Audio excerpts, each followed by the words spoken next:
What is private property?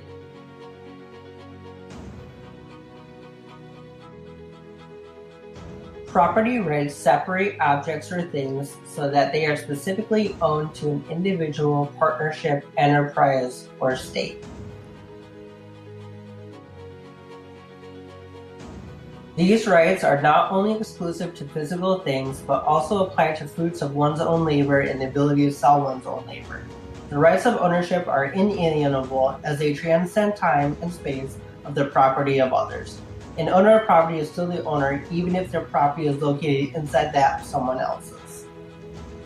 John Locke claimed that where there is no property, there is no justice, and that every man has a property in his own person. Thus, nobody has any right to but himself. The labor of his body and the work of his hands, we may say, are properly his.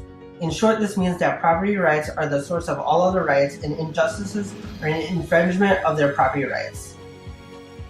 Without property rights, there are no human rights. Private property rights allow individuals to freely use their own knowledge and skills to pursue aims that are distinct from others. One of the most important human rights is to own one's own body, and since property rights are the source of human rights, an individual is entitled to the fruits of their own labor. So without property rights, there wouldn't be any human rights.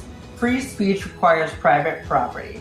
Freedom of speech to express opinions belongs to a person and the material resources in society. This is possible due to private ownership. Without property rights, free expression would not exist. Ludwig von Mises once stated that private property creates for the individual a sphere in which the individual is free of the state. It sets limits to the operation of authoritarian will. It allows other forces to arise side by side with and in opposition to political power.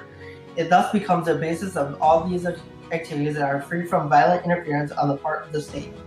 Individuals with private property can live in a space where they can make their own choices and lifestyle while improving their identities and self-worth. If there wasn't a space for individuals, they would be dependent on others and unable to make their own free choices.